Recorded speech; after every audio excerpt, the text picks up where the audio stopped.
Hey, what's up? I'm reading now some non-manga stream manga. I wanted to do all of the manga stream stuff first because manga stream has policies for how long they'll keep chapters up. So I was really paranoid that eventually I would go back to read something and it would just be like gone. So now we've done that. We're all caught up on things that are released on manga stream, and next we're going to tackle manga decks. And before, I just read everything on Mangadex, like showing the entire page. And I would love to keep doing that, but I would also just love to keep having a YouTube channel in general. So I'm going to switch to this system, unfortunately, of just showing you what page I'm on.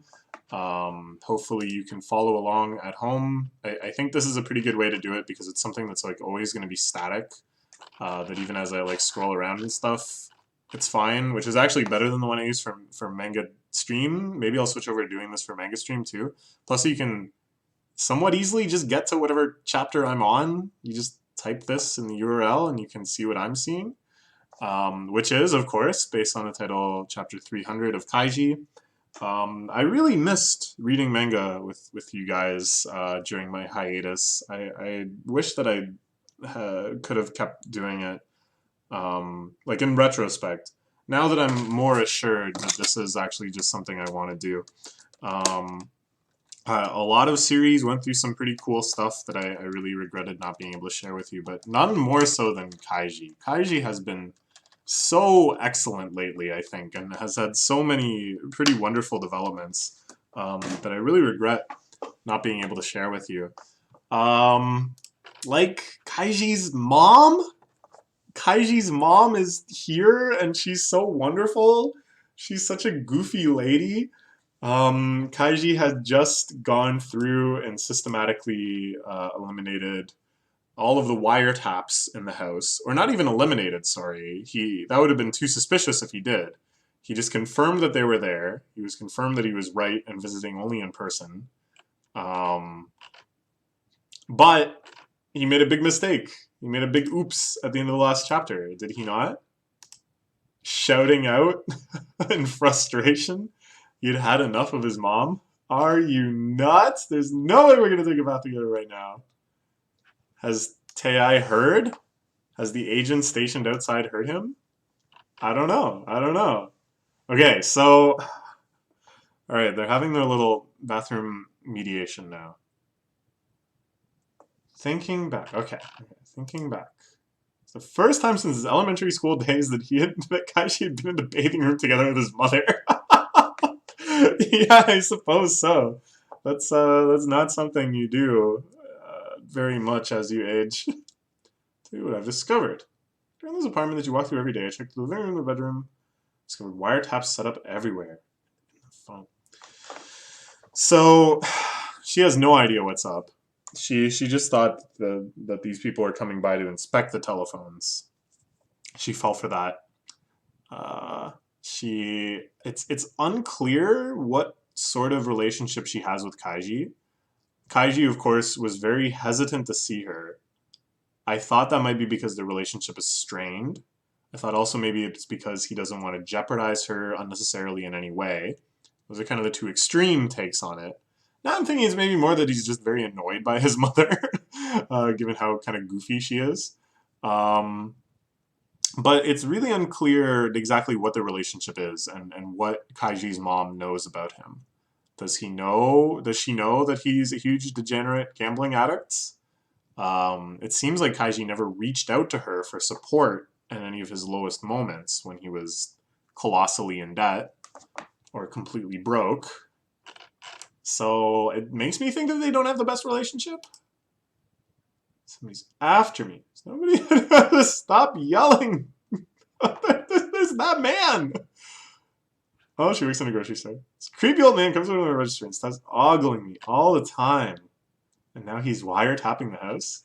This panel here of Kaiji's mom in the top right, I think, is fantastic. Oh, I wish I could just show you the pages. But I'm so scared now. I'm so scared.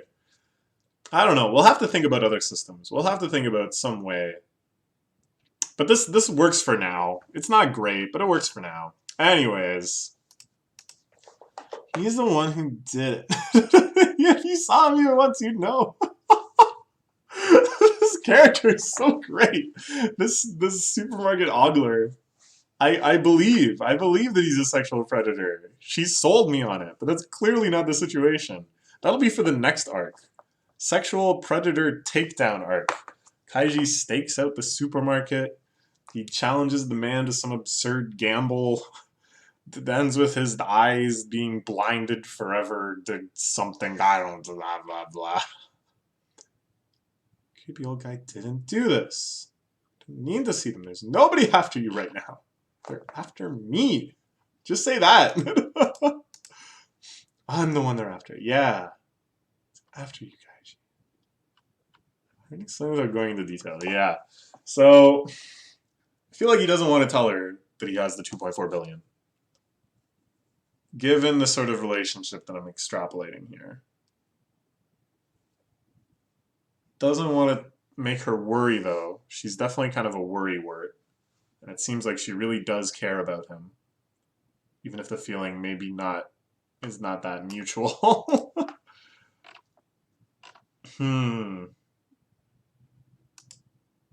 Definitely no way I can tell. Okay, so she doesn't know about any of this stuff. About the Espoir. About the human derby. All the crazy things that have happened until now. This is a nice summary of the arcs we've seen. Hey, there's Tonigawa. That's my guy right there. That's my boy. I've seen so much of him lately. Like any sense of credibility it might have had. Oh, wow. Oh, man. She's been through a lot. How much should I tell her? How much? Tissue box lottery. Oh, we didn't need to see that again. Oh, we didn't see. Is this the original drawing? It looks like it. The art style is kind of different, right? Or did Fukumoto draw this again? Nah, I think this is like the old style Fukumoto. This is... yeah. Oh, man. Okay. So this is kind of interesting, too, because we might learn a bit of Kaiji's actual backstory here, right? There's definitely some major gaps between what? That one flashback about the time he thought about cheating in Mahjong. Or actually, he did cheat in Mahjong, but then he regretted it. And when we first see him working at the convenience store at the start of Kaiji. The rest of that is pretty blank, isn't it? Hopping from odd job to odd job. And 3 years in, I got to work for a big company. That wasn't actually that great.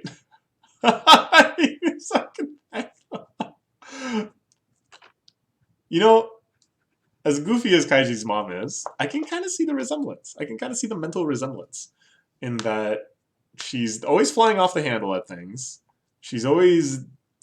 She got like really enthusiastic about what she thought was like a game when he was flashing her the signals like don't talk and stuff. And like, yeah, this is just this kind of enthusiasm. You need to introduce me to your manager so I can thank him. This is the same kind of enthusiasm Kaiji sometimes has. Where he's like, nah, I'm gambling all the way to the top. This is a blessed night. I need to keep going. A place where they don't think of people as people. Evil, diabolical, despicable, unimaginably shady corporation. Not a word of lie. That's Tei. This gave us a place to sleep, include some meals. Barely paid us at all. Worked us to the bone. A really heartless place. Oh, man. So, I think, okay, so before he leaves for Tokyo, it seems like Kaiji had been kind of down on his luck already, right? That he'd been trying to get hired in and around where he lived with his mom, I guess. And had failed repeatedly. That's the kind of attitude that I think I'm getting from here. And I like this too, that Kaiji is working in aspects of things that really did happen to him. He really did work in the labor camp underground. That he really did have these conditions. Because as he said, there needs to be some realistic elements. It can't be entirely cut from new cloth. It has to be believable. It has to be something that he's emotionally attached to. Otherwise, his mother, of all people, is going to see right through it. Know anything about him. Whatever it is, you gotta bear with it for at least 3 years. Jeez. That's cruel. Yeah, that's true, man. You would have died down there. But you left that place. You have no patience. Ooh. So he thinks back to the bog. This is maybe a story that he can whitewash and sugarcoat in a way that his mom will buy it, but not freak out too much. You know, living off pachinko. I was afraid. There it is. There it is. Oh, that's great. So I wonder. Okay, what's up with Kaiji's dad? Do you think Kaiji's dad was maybe a big time gambling degenerate? So this is why the mom knows. There it is. I was afraid of that. That's why the mom seems to be living kind of in poverty. I don't know. It's kind of hard to say how well the mom is, but she's just working at a grocery store. You know, she's not in the best situation, and the dad's like not around either. You know, she's living here by herself. Did he gamble away all of the family's money and make a break for it? Why doesn't he turn out this way? I knew it. At least become a pachinko writer. What does that mean? Is this like a pachinko right? Hey, is Fukumoto talking about himself here? The last time I thought Fukumoto was talking about himself, when I thought the character Otsuki was a stand-in from him. Turns out I was wrong, and that Foreman Otsuki, the spin-off, is not written or illustrated by Fukumoto. So it seems unlikely. Also, by the way, it's tougher for me to point out things like this.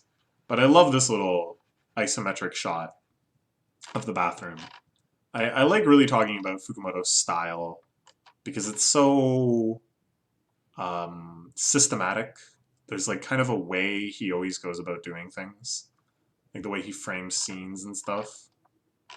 And just this little background, the background of this little shot here of them in the bathroom, I think is really good. The fact that this chapter is called Bathroom too, and that unceremoniously it's just chapter 300. Nah. I mean, it's chapter 300 if you have continuous numbering all the way through Kazuya Hen. So, whatever you want to call it. Still might be ever to become a writer. Those types of jobs are tough too. Ah, so Kaiji ever since high school. It's been a pachinko stuff. Oh, a pachinko. Oh, so this is a real thing. Oh, you know what? Actually, I have seen this. I was in a bookstore in Akiba. Not like an anime bookstore, but still a very like otaku-y bookstore. And it had a whole gambling section. It had like mahjong books and I think it had pachinko books too. Yeah, maybe.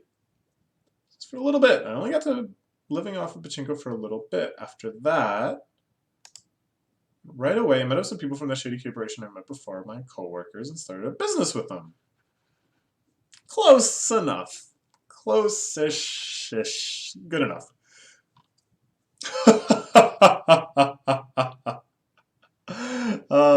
Oh, the mom's face here is so good. She's so shocked. You managed it? Yeah, I guess so. I guess so. He was in charge. Ah, but then his employees betrayed him. What a tragic tale. Kind of job. Wow. Mahjong? Is he still gonna say Mahjong? Is there any way he can say not Mahjong?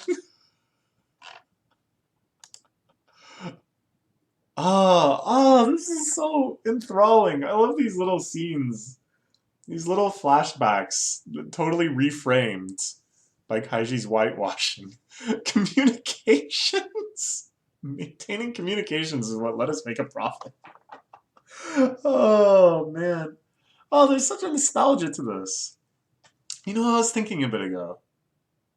Like, could it be that Kaiji's actually close to ending?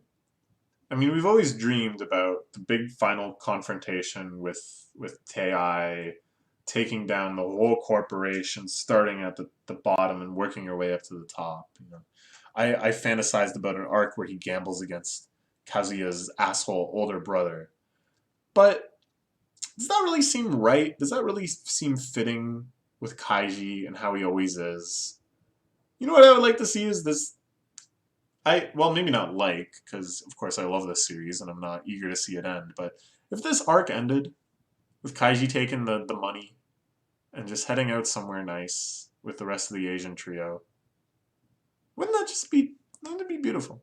That'd be pretty beautiful. I wouldn't be able to complain at all. It would seem like a very fitting end in so many ways. And when they have this sort of nostalgia, this retreading through the arcs, even though of course it has a place in the story, I don't know. Starting to wonder. Don't say it's impossible. After all, Akagi finished. We're still gonna read those chapters, by the way. I still haven't finished Akagi. I'm too scared. That's just it, straight up. I'm too scared. When things like that end, the gravity to them, it terrifies me. Internet computers, that was it.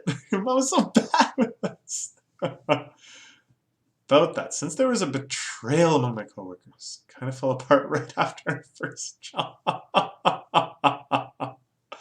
Oh man.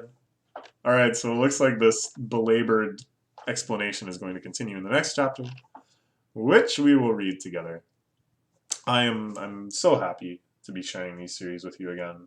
I'm so excited to get caught up. It looks like we're all the way up to chapter 307 since I was last reading it. So many things we missed. So many things I wished we had talked about. I love the RV guy. Oh, so much I love that little RV arc. That guy was so beautiful. Just the spirit he had.